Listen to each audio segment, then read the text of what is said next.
Good morning. We are extremely pleased that you are here. It is good to come together for the purpose of co-creating. Do you agree? Co-creating at its best, yes. You bring your important perspective and we bring ours.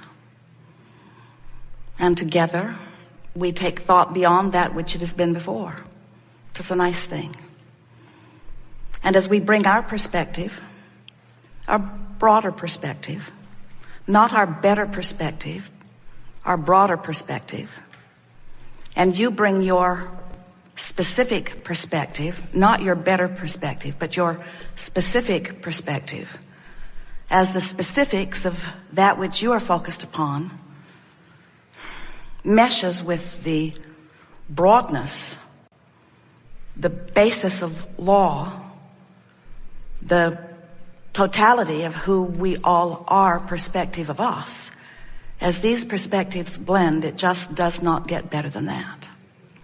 But we want to say to you that you do not need us here in this format for that to happen. Because at all times, you are an extension of source energy here in your physical bodies, having your leading edge exposure to contrast, coming to your leading edge conclusions. And whenever you do that, whenever you know what you don't want, so you know what you do want, even if you don't speak about it, when that deciphering and that deciding, sometimes you don't know you're deciding, but we promise you, you always are. You cannot have any exposure to any life without coming to conclusions of what would be better. The evolution of all species is based upon that fact.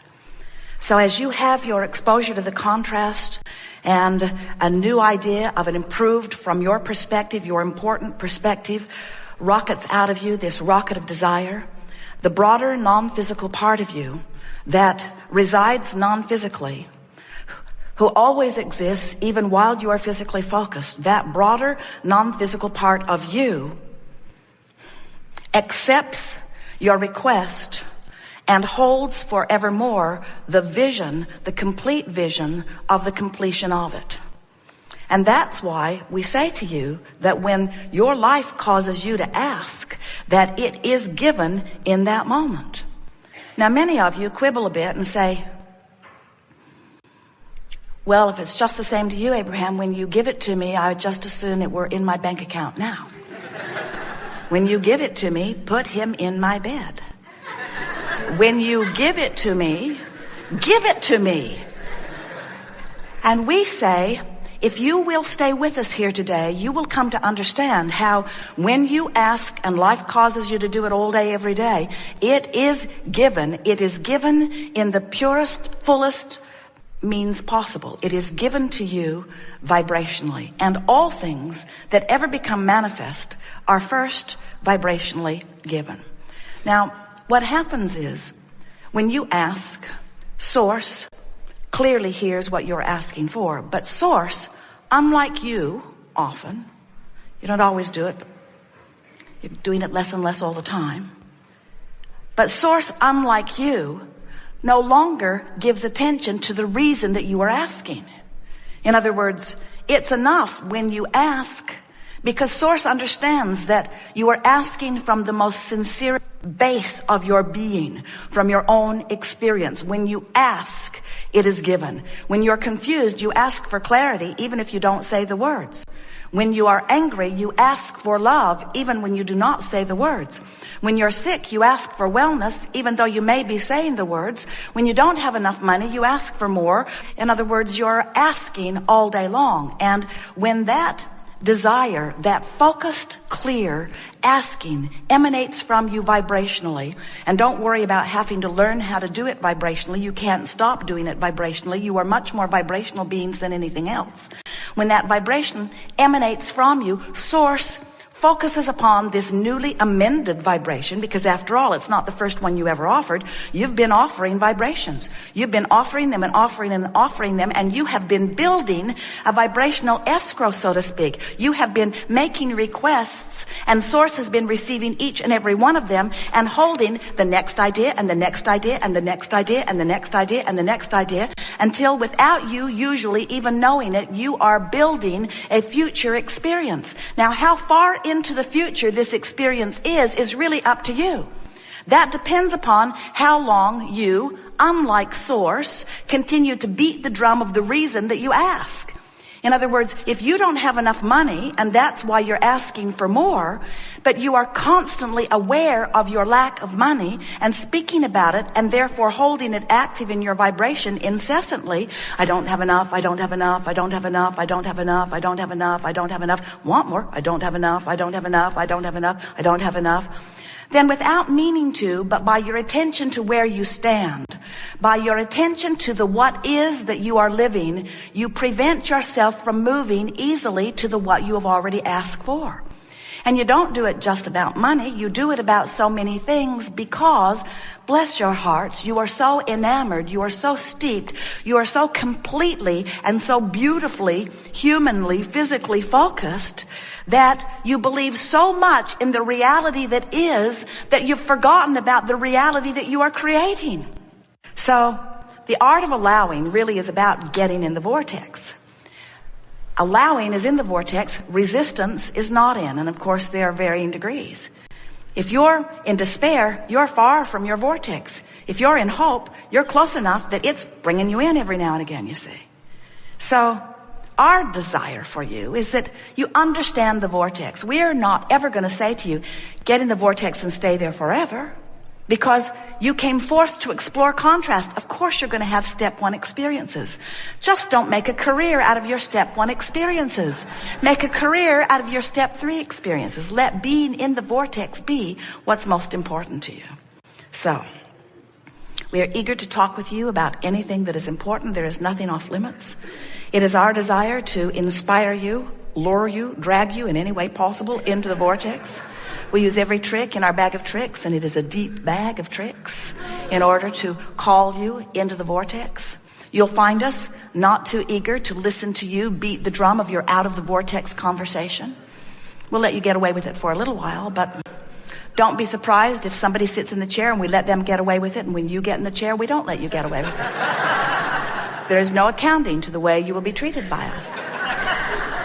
Because we have the benefit of knowing what's in your vortex and knowing where you are in vibrational proximity to it, and we'll offer the best that we can offer to make it the easiest path possible for you to get in. But these things are necessary before you will receive the benefit of this gathering. First, you must accept that you are more than you see here in these physical bodies. Do you? Next, you must accept that the non-physical part of you, some of you call it the soul of you, the God of you, exists even though you are in this physical body.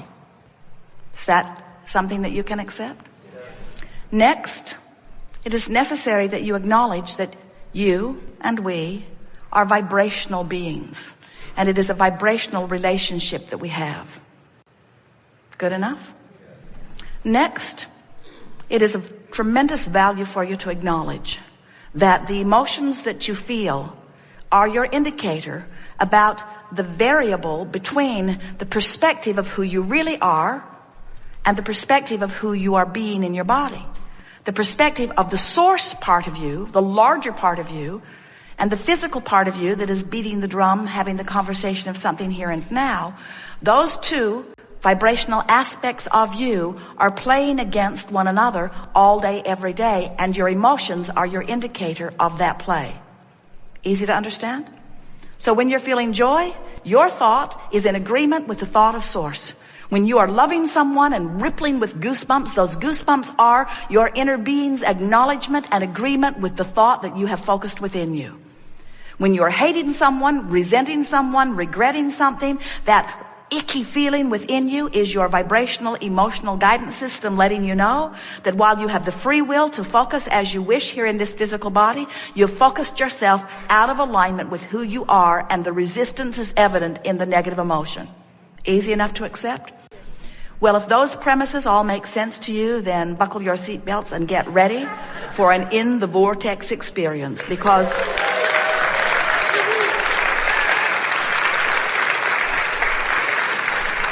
it's who you are, and it's where you belong, and it's not a difficult thing to get in. And after you get in on a pretty consistent basis, you will never again feel uncomfortable about the vortex spitting you out, because you know how to get right back in. In other words, you'll just regroup and go back in and massage the thought into a way that feels better. And we'll offer you some processes that make that easy. So, what do you want to talk about? Some things. It'll be a wonderful unfolding. So just relax and accept that you'll hear what you've come to hear. Provided you're in the vortex. Get ready. Someone inside the vortex cannot communicate with someone not in the vortex. You've been trying that, haven't you? You ever noticed that you're on such different wavelengths that there's no possible way? Have you ever been living something and known it fully and tried to explain it to somebody who doesn't get it? And have you noticed that it doesn't matter how many years you spend trying to get them to get it? They never get it. It's like speaking different languages, you say.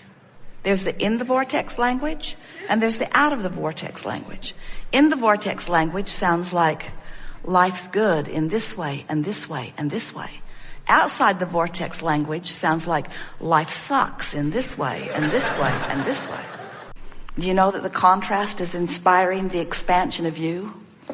Do you know that your emotions let you know whether you're keeping up right now or not? Do you know that you can't not keep up, but you could hold back temporarily? Do you know that when you hold back, it doesn't feel too good? But do you know when you hold back, it causes you to ask for more? And you know, if you still hold back, it causes you to ask for more. And if you still hold back, it causes you to ask for more. And you know, eventually, your vortex is spinning so fast and calling you in such a profound way that every now and again, when you're not looking, when you're not resistant, when you're at ease, when you're basking, when you're appreciating, the vortex takes you in and gives you a glimpse of who you are. That's that rush that we were talking about just now. You like knowing about the vortex. Has it put your life into greater context? Do you realize the power with which you've come forth into this experience? Do you know that life is supposed to feel good for you? Do you know that you cannot get it wrong? And you never get it done. And the reason you can't get it wrong is because it's never done. So when it feels the wrongest, that's when you're asking for the more. And when you ask for more, the source within you just calls you harder, you see. So we think this gathering has been well named, the art of allowing. The art of allowing me to be a vibrational match to who I really am. The art of allowing me, through the choices of the thoughts that I'm thinking, to line up with who life has caused me to become. This has been a particularly wonderful gathering. We've appreciated all of you, whether you sat in the chair or not. As someone put forth a question, it activated vibrations all over the room. And the question expanded, and we could feel the power of what you were asking. Together, today, we have taken thought beyond that which it has been before. But then, that's happening all day, every day anyway, isn't it? In other words, you can't fail at your expansion. It is assured. What we are wanting with every word that we offer, and every book that we write, and every process that we spew, is that you will find some way to release a little more resistance and allow yourself a little closer proximity to your vortex. Because it is with everything that we are that we wish for you the majority of the days of this life be lived from inside the vortex. We want you to know with clarity the power and value of that which is you. We want you to feel the pride within you for your contribution to this time-space reality and all that is, that defies anything that anyone has ever felt. We want you to feel appreciation for the others with whom you share your planet. We want you to know that without exception, every one of them is a part of that which you are. You've come here to share this contrasting experience for the purpose of expansion, but not just for the purpose of expansion, because that is an inevitable consequence of beingness, for the purpose of joyous expansion. Life is supposed to feel good to you, and when it doesn't, something is screwy. We've enjoyed this interaction immensely, and as always, we remain joyously, blissfully, infinitely